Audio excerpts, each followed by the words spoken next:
இயற்கை வளங்கள் natural resources மாநிலத்தின் சட்டவிரோத சுரங்க மற்றும் குவாரி நடவடிக்கைகளை தடுக்கும் மற்றும் அரசுக்கு வந்து சேர வேண்டிய வருவாய்கள் எவ்வித கசவுகள் இன்றி அரசின் ட்ரெஷரியில் செலுத்தப்படுவதை உறுதி செய்யவும் தேவையான அனைத்து நடவடிக்கைகளும் இந்த அரசு மேற்கொள்ளும். இந்த அரசு பதிவேற்ற கடந்த 3 மாதங்களில் சட்டவிரோத கனிமண கடத்தலில் ஈடுபட்ட 1307 வாகனங்கள் பறிமுதல் செய்யப்பட்டுள்ளன.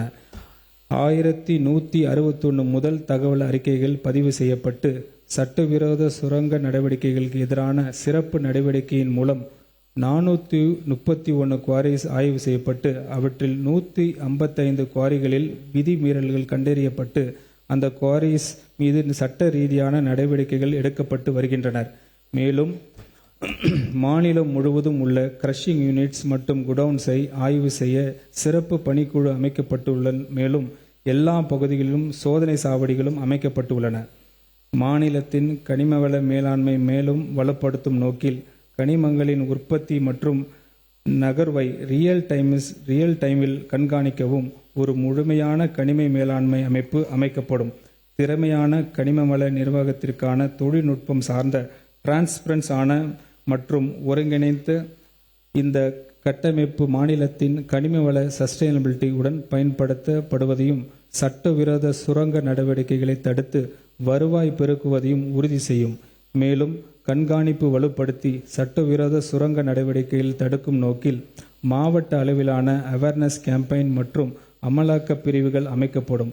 மேற்கொண்ட திட்டத்தை நடைமுறைப்படுத்துவதற்காக 2026-27 ஆண்டிற்கான திருத்த வரவு செலவு திட்ட மதிப்பீடுகளில் 3 கோடி ரூபாய் நிதி ஒதுக்கீடு செய்யப்படுகிறது.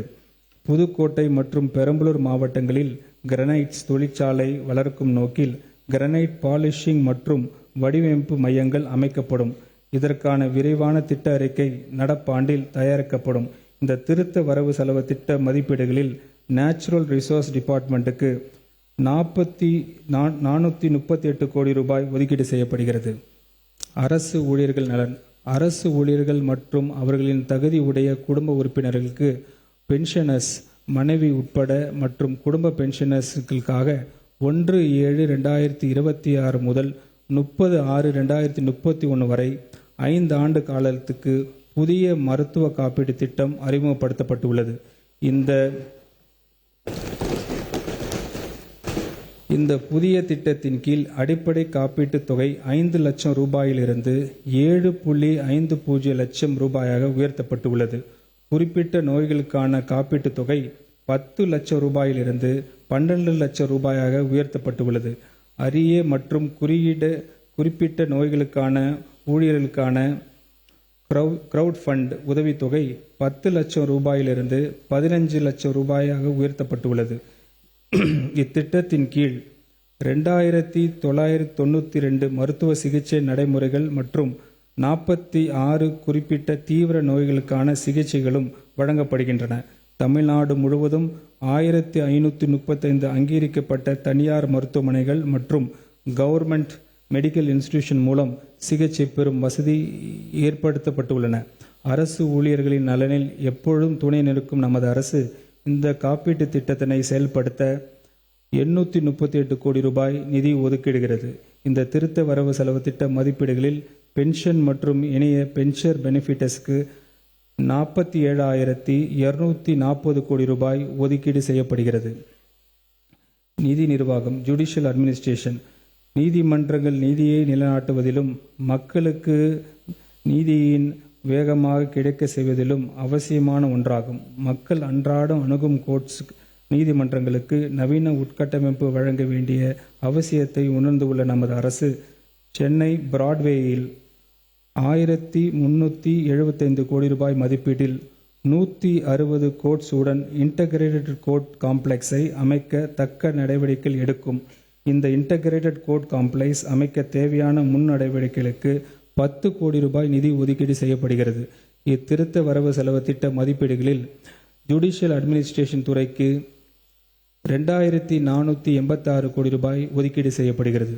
சுற்றுலா டூரிசம். தமிழ்நாட்டின் செழுமையான பாரம்பரியம், துடிப்பான கலாச்சாரம் மற்றும் பல்வேறு இயற்கை காட்சிகள் சுற்றுலாவை பொருளாதார வளர்ச்சி, வேலைவாய்ப்பு உருவாக்கம் மற்றும் உள்ளூர் மக்கள் மேம்பாட்டிற்கான ஒரு முக்கியமான காரணமான சுற்றுலாத்துறையில் முதலீடு செய்வதை உள்ளூர் வாசிகள் வாழ்வாதாரத்தை வலுப்படுத்துவதோடு நமது கலாச்சார அடையாளத்தை பாதுகாத்து மாநிலம் எங்கும் உட்கட்டமைப்பு வளர்ச்சியை வேகப்படுத்துகிறது. சுற்றுலா உட்கட்டமைப்பு விரிவுபடுத்துவதற்கான நம்பகமான நீண்ட கால நிதி ஆதாரத்தை உறுதி செய்வதற்காக ஒரு நிலையான சுற்றுலா வளர்ச்சி நிதியை இந்த அரசு உருவாக்கும். இந்த சட்டப்பூர்வ நிதி உருவாக்குவதற்கான சட்ட முன்வடிவு நடப்பு சட்டமன்ற கூட்டத்தொடரிலேயே அறிமுகப்படுத்தப்படும். இது நிதி ஆதாரங்களை தடையின்றி திரட்டவும் தனியார் முதலீடுகளை ஊக்குவிக்கவும் மாநிலம் முழுவதும் எதிர்கால சுற்றுலா திட்டங்களுக்கு நிலையான நிதி அளிப்பை உறுதி செய்யவும் வழிவகுக்கும். நமது வரலாற்று சிறப்புமிக்க இடங்களை சர்வதேச தரத்துக்கு உயர்த்த தொலைநோக்க பார்வையின் கீழ் மாமல்லபுரத்தை ஒரு சர்வதேச சுற்றுலா தலமாக அரசு முழுமையாக மேம்படுத்தும். இத்திட்டத்தை செயல்படுத்த டெஸ்டினேஷன் டெவலப்மெண்ட்டுக்கான ஒன்றிய அரசின் திட்டத்தின் கீழ் 200 கோடி ரூபாய் மானியம் பெறுவதற்காக ஒன்றிய அரசு டீட்டெயில் பிளான் அளிக்கப்படுகிறது. இந்த ஸ்ட்ராட்டஜிக் இன்வெஸ்ட்மெண்ட் உலகதரம் வாய்ந்த சுற்றுலா வசதிகளை மேம்படுத்தி போக்குவரத்து வசதிகளை அதிகரித்து உலக சுற்றுலா வரைபடத்தில் தமிழ்நாட்டை இடத்தை வலுப்படுத்தும். தமிழ்நாட்டில் நதி சுற்றுலா ஊக்குவிக்கும் வகையில் மாநிலத்தின் 3 முக்கிய நதிகளில் நதி சுற்றுலாவை மேம்படுத்துவதற்காக 53 கோடி ரூபாய் நிதி ஒதுக்கீடு செய்யப்படுகிறது. இது காவிரி நதியில் ஒகேனக்கல் டு ஸ்ரீரங்கம் வரையிலும், வைகை ரிவரில் மதுரையில் மற்றும் தாமிரபரணி ரிவரில் பாபநாசம் முதல் திருநெல்வேலி வரையிலும் அமைக்கப்படும். மேலும் தமிழ்நாட்டின் பல்வேறு பகுதியில் காணப்படும் உணவு மற்றும் கலை பண்பாட்டை பிரபலப்படுத்தும் நோக்கில் மாநிலத்தின் உணவு சுற்றுலா வழித்தடங்கள் வெளிக்கொணர திட்டத்தை உணவு மற்றும் கலை திருவிழாக இந்த அரசு 20 கோடி ரூபாய் ஒதுக்கீட்டில் செயல்படுத்தும். சமூக நலன் மற்றும் ஆன்மீக சுற்றுலாவின் ஊக்குவிக்கும் நோக்கில் ஒவ்வொரு ஆண்டும் மூத்த குடிமக்கள் தமிழ்நாட்டில் அவர்கள் விரும்பும் புனித தலங்களுக்கு அழைத்து செல்லப்படுவர். குளிர்சாதன பயணம், வசதியான தங்குமிடம் மற்றும் தரமான உணவு உள்ளிட்ட வசதிகள் வழங்கப்படும். இத்திட்டத்தை நடைமுறைப்படுத்துவதற்காக 20 கோடி ரூபாய் ஒதுக்கீடு செய்யப்படுகிறது. மேலும் ஆன்மீக பயணிகள் வசதிக்காக திருக்கடையூர், நாகூர் மற்றும் வேளாங்கண்ணி ஆகிய இடங்களில் 60 கோடி ரூபாய் மதிப்பீட்டில் ஓய்வு இல்லங்கள் அமைக்கப்படும். இதன் மூலம் ஆன்மீக பயணிகள் பாதுகாப்பான மற்றும் வசதியான தங்குமிடத்துக்கான ஆண்டவரின் அருளை பெற முடியும். சுற்றுலா தலங்களையும் இயற்கை சார்ந்த சுற்றுலா மையங்களையும் மேம்படுத்தி விரிவுபடுத்தும் நோக்கில் இந்த அரசு எக்கோ டூரிசம் மூவ்மெண்ட் என்ற திட்டத்தை அறிமுகப்படுத்தும். இந்த திட்டத்தின் கீழ் மலையேற பாதைகள், வனவிலங்கு சுற்றுலாக்கள், பறவைகளை பார்வையிடும் பாதைகள் மற்றும் படகு சவாரி பாதைகள், என்விரான்மெண்ட்ஸை உகந்த தங்குமிட வசதிகள், வழிகாட்டி மையங்கள், பார்வையாளர் மையங்கள் ஆகியவை உருவாக்கப்பட்டு மேம்படுத்தப்படும். மாநிலத்தின் பல்வேறு இயற்கை நிலப்பரப்புகள், வனங்கள் மற்றும் வனவிலங்கு பாதுகாப்பு பகுதிகள் உள்ளிட்ட இடங்களில் உள்ளூர் மக்கள் மற்றும் பழங்குடி இன மக்களின் பங்கேற்புடன் இந்த இயக்கம் செயல்படுத்தப்படும்.